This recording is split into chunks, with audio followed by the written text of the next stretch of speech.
ہمارے ہاں یہ ہوتا ہے کہ ہم احساس نہیں پیدا کرتے بلکہ اپنی غلطیوں پر اپنی کمزوریوں پر دلائل دیتے ہیں۔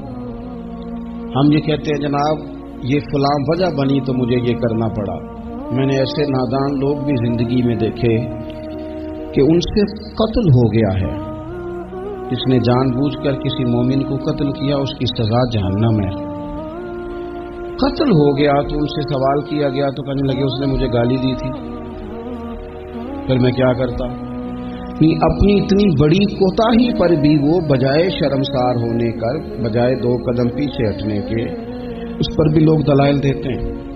تو اگر کسی بندے کو کبھی اس سے کوئی ایسی غلطی سرزد ہو گئی، کوئی ایسا اس سے حقوق العباد کے مسئلے میں کمزوری اس سے واقع ہو گئی اور پھر اس کو احساس ہو گیا اور حالات اس طرح کے ہو گئے کہ اب وہ معافی بھی نہیں لے سکتا، وہ لوگ دنیا میں موجود نہیں رہے یا وہ ان پر ملاقات کرنے سے، ان سے ملنے سے قاصر ہے، کسی ایسے مقام پہ ہے اور وہ حق ادا بھی نہیں کر سکتا، لیکن اسے احساس پورا ہے، توبہ پوری کی، کوشش پوری کی، تو ایسے بندوں کی بھی اللہ قیامت کے دن صلح کرا دے گا۔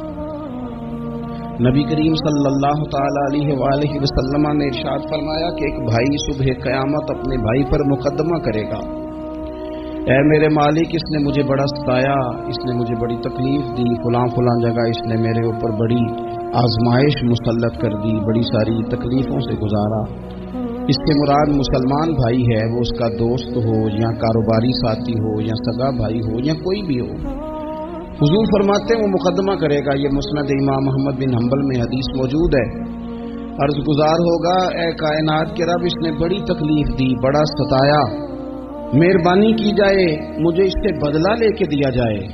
اب بندہ جو سامنے جس پر مقدمہ دائر کیا جا رہا ہے وہ تو مرتے دم تک توبہ کرتا رہا، احساس ہو چکا تھا، ازالے کی کوشش کرتا رہا، لیکن اسے موقع ہی میسر نہیں آیا، حالات ہی ایسے نہیں تھے۔ اب اللہ کے محبوب فرماتے ہیں رب اس مقدمہ کرنے والے سے کہے گا چل اپنے بھائی کو معاف کر دے، وہ پھر اپنا دکھڑا سنائے گا، اپنے اس درد کی شدت کو بیان کرے گا جو اس کی طرف سے آنے والی تکلیف پر وہ آزمائش سے گزرا، اس کا اظہار کرے گا کہ مالک میں تو بڑی تکلیف میں رہا ہوں، ایسے معاف کیسے کر دوں؟ تو اللہ کریم فرمائے گا اٹھ پھر وہ سامنے جنت میں نظر ڈال، وہ مکان دیکھ سامنے، وہ دیکھ کے کہے گا سبحان اللہ اتنا خوبصورت مکان، اتنا عالی شان محل، جلدی سے عرض کرے گا مالک یہ کس کو ملے گا؟ تو رب فرمائے گا جو اپنے بھائی کو معاف کر دے، تو فوراً سے پہلے عرض کرے گا اللہ میں نے معاف کیا، اللہ میں نے معاف کیا، اللہ میں نے معاف کیا۔ تو رب کریم فرمائے گا پکڑ پھر اپنے بھائی کا بازو اور جا، میں نے تم دونوں کے لیے جنت میں مکان بنا دیے۔ تو ایک تو یہ یاد رکھیں کہ کوئی شخص اگر یہ دعویٰ کرتا ہے کہ میں نے کبھی، ہمارے ہاں بہت سارے لوگ ایسے ہیں جو بعض اوقات بات کرتے ہیں تو ان کی بات سے انا پرستی چھلکتی ہے، وہ کہتے ہیں جی یاد تو نہیں کبھی کسی کے ساتھ زیادتی کی ہو۔ میں نے کہا یہ تو آپ نے بہت بڑا ہی دعویٰ کر دیا، تو بہت بڑا دعویٰ کر دیا آپ نے، ایسے تو ہوتا نہیں۔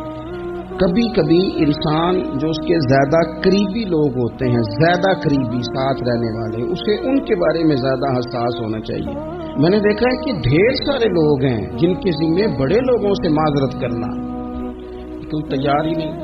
ہمارے ہاں لوگ حکومتیں کر کے چلے گئے اور ان کے دور حکومت میں بڑے بڑے سیاہ قسم کے حالات ہوئے، لوگوں کو بڑی تکلیف ہوئی، لیکن رخصت ہونے کے بعد جب ان سے وجوہات پوچھی گئیں تو کبھی کوئی شخص ماننے کو تیار نہیں ہوا، کبھی کسی شخص نے یہ نہیں کہا کہ مجھ سے غلطیاں ہوئی ہیں، مجھ سے کمزوریاں رہ گئی ہیں، بلکہ کچھ لوگ مستقل بنیادوں پر بٹھائے ہوتے ہیں جو سارا دن یہ گنواتے ہیں کہ ان کی تو غلطی ہے ہی کوئی نہیں، وہ تو بڑے کامیاب ترین لوگ ہیں۔ حالانکہ جو بڑے بڑے لوگ تھے، بڑے بڑے لوگ، حضرت عمر فاروق جیسے بڑے آدمی تھے نا حضرت عمر فاروق، تو آخری وقت میں جب آپ کو زخم لگ گیا تو لوگوں نے آپ کی تعریفیں کی کہ آپ بہت بڑے ہیں، آپ نے بڑی خدمت کی، تو حضرت عمر کہنے لگے مجھے اپنی غلطیوں کا بھی احساس ہے اور تم میری تعریفیں کر رہے ہو۔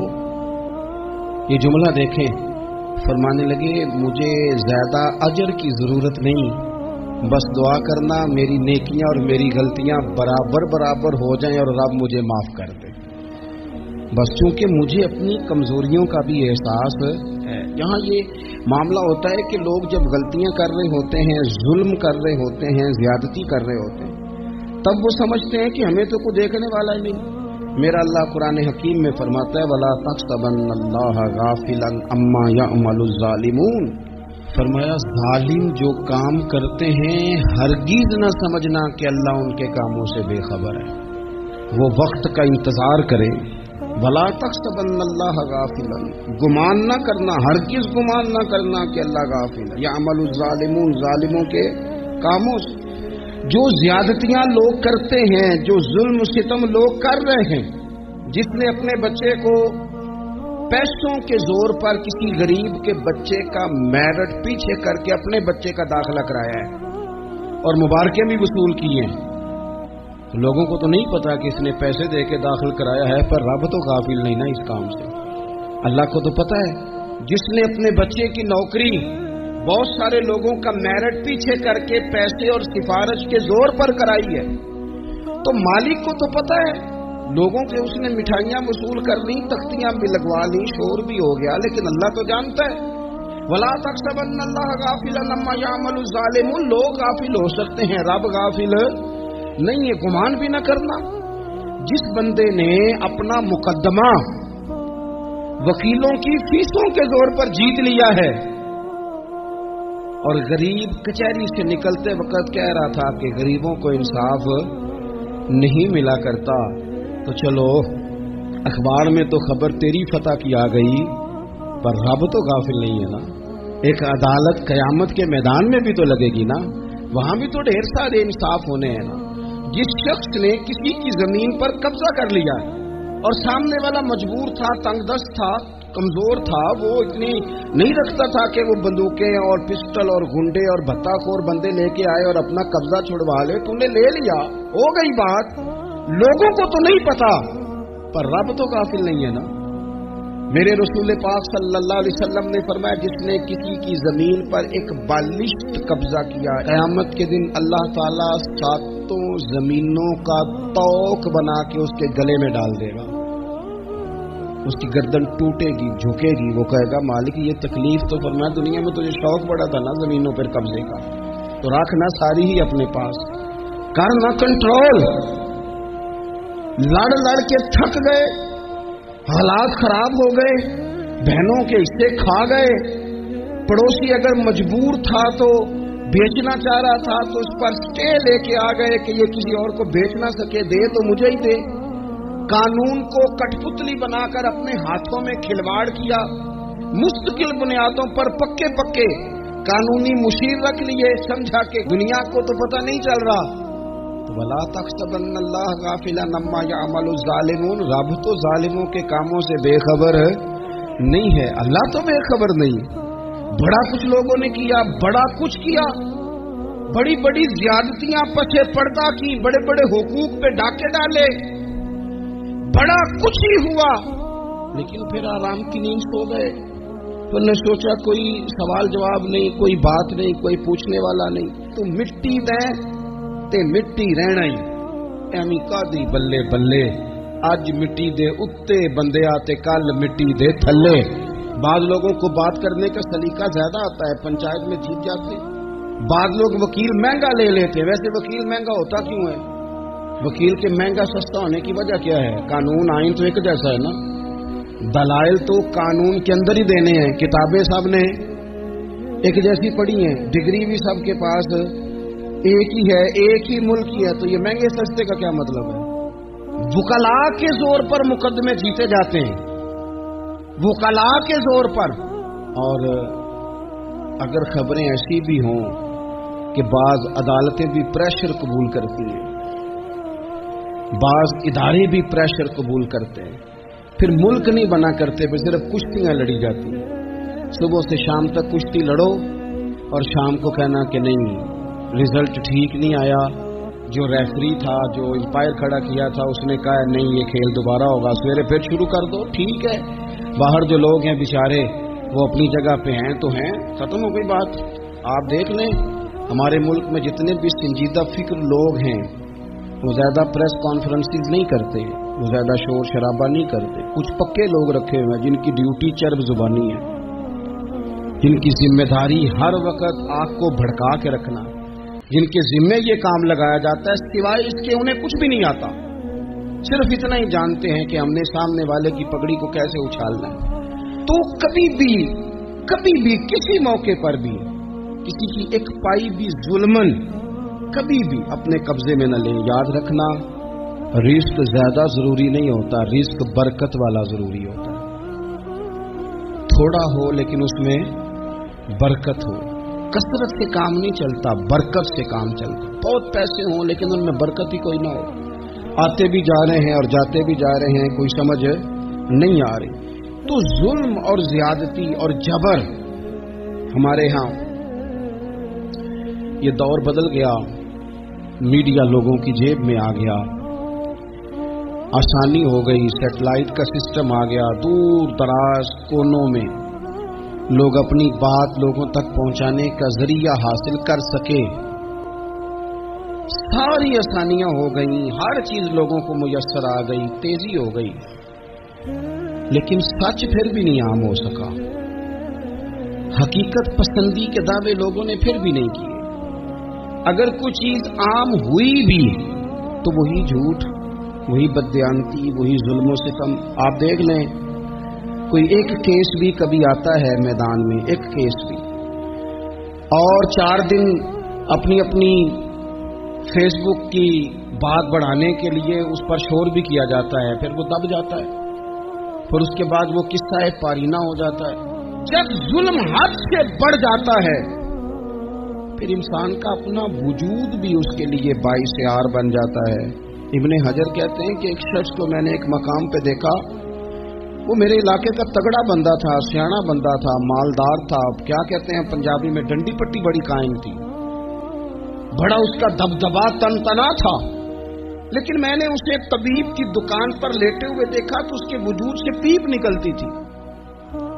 मैंने उसे कहा, यार तेरे नाम से तो लोग खौफजदा रहते थे, तेरा नाम लेके तो लोग बच्चों को डराया करते थे, तेरे से इंसलाक रखने वाले तो बाजारों में गर्दनें ऊंची करके चलते, तुझे क्या हुआ? तो कहने लगा, बस जब खुदा का हुक्म आया, जब अल्लाह की हिकमत का गलबा हुआ, जब तक उसने ढील दी तो दी, लेकिन जब वो पकड़ने पे आया तो फिर हाल ये हुआ कि एक गरीब मछेरा मछलियां पकड़ने के लिए दरिया में सारा दिन बैठा रहा, उसे मछली न मिली, शाम को रो ही पड़ा कि मालिक मेरे तो बच्चों के पास खाने को भी कोई शय नहीं। तो एक मछली शाम को बड़ी मेहनत के बाद एक बड़ी मछली उसके हाथ लगी।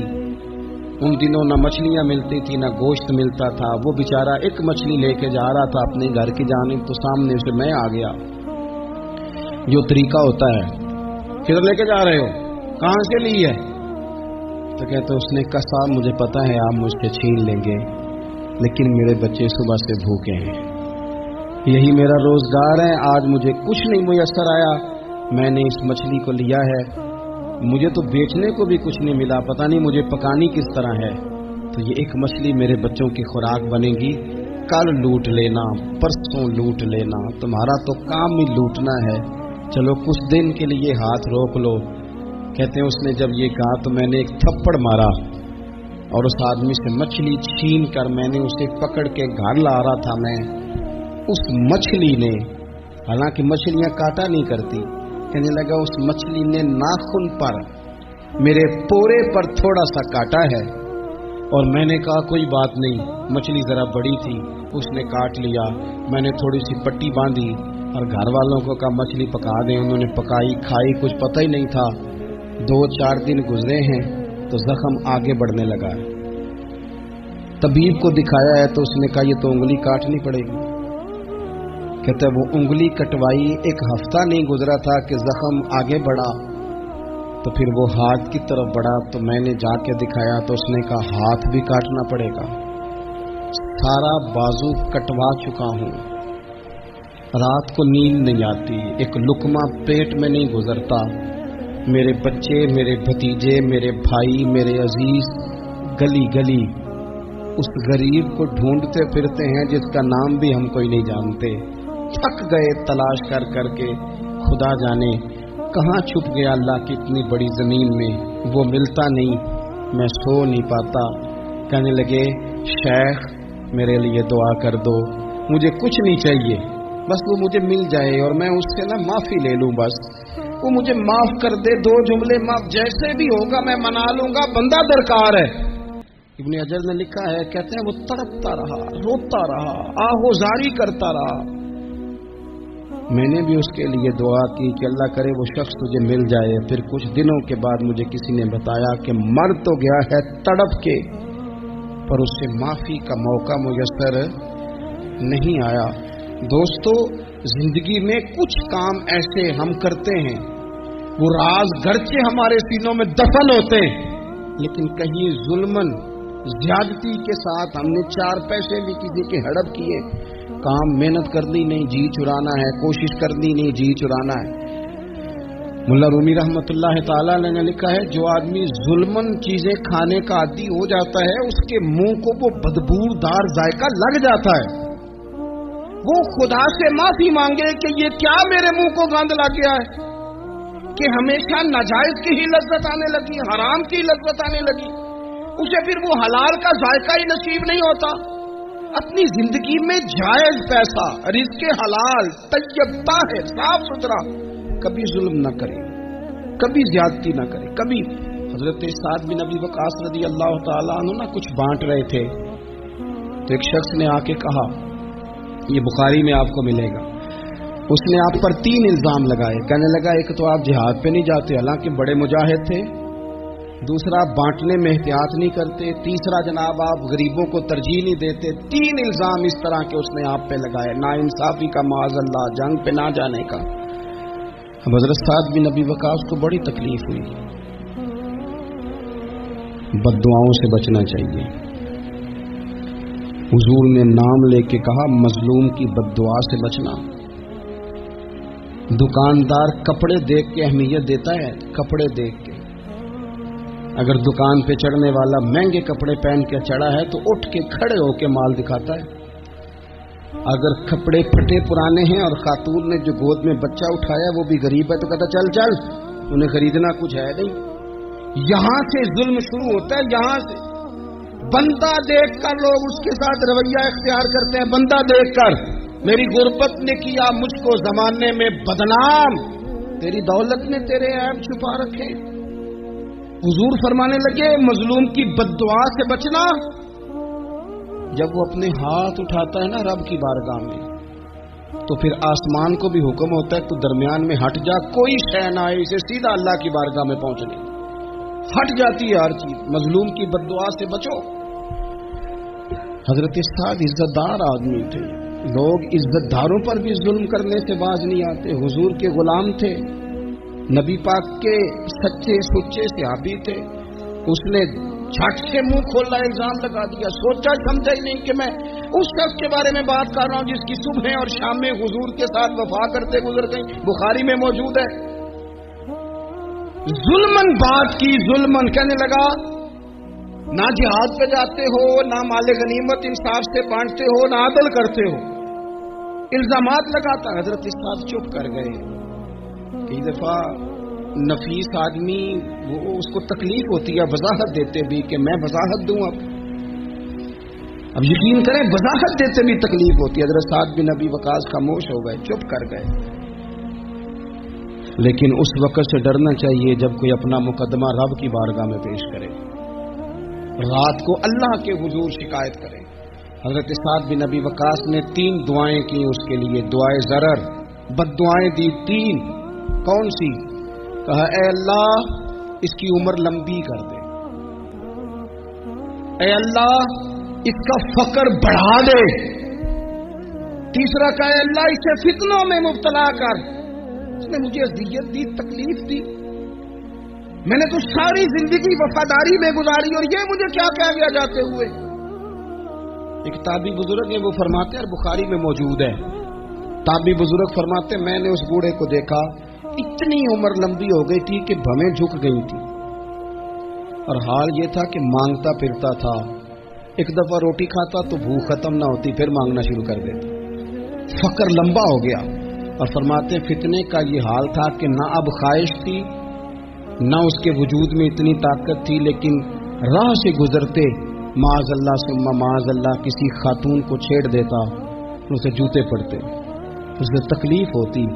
تو جب لوگ اسے پوچھتے یہ تو کیا کرتا ہے تو کہتا یہ حضرت سعد بن ابی وقاص کی دعا ہے جو میرا پیچھا کرتی. یہ میں نے ان پر ظلم کیا، زیادتی کی، الزامات لگائے، دل توڑا، یہ دعا ہے جو مجھے جینے نہیں دیتی. خدا را اپنے لہجوں پر، اپنے انداز پر تھوڑی توجہ دیں. ہم مطلب وہ جب ہمیں پتہ ہوتا ہے نا کہ یہ سامنے والا کمزور ہے، دو باتیں سننی ہیں تو پھر ہم 100 سناتے ہیں، پھر ہم کئی 100 سناتے ہیں، پھر تو ماں بدولت باز آنے کو تیار نہیں ہوتے. کبھی بھی کسی پر ظلم نہ کریں، زیادتی کا مزاج نہ بنائیں، تکلیف نہ دیں. ہمارا وجود، ہمارا لہجہ، ہمارا اٹھنا بیٹھنا کبھی کسی کے لیے بوجھ کا باعث نہ بنے. ٹھیک ہے بعض لوگوں کے شر سے ڈرتے ہیں، بعض لوگوں کی ضد سے ڈرتے ہیں، بعض لوگ رٹا بڑا ڈالتے ہیں تو رٹے سے ڈرتے ہیں، خاموشی سے نکل جاتے ہیں. اس کا مطلب یہ نہیں ہوتا. وہ حضور نے فرمایا مومن نرم دل ہوتا ہے، سامنے والا سمجھ لیتا ہے شاید بزدل ہے، اس کو پتہ ہی کوئی نہیں، وہ تو نرم دل ہے. یاد رکھنا کچھ بدلے صبح قیامت اللہ کے حضور بھی پیش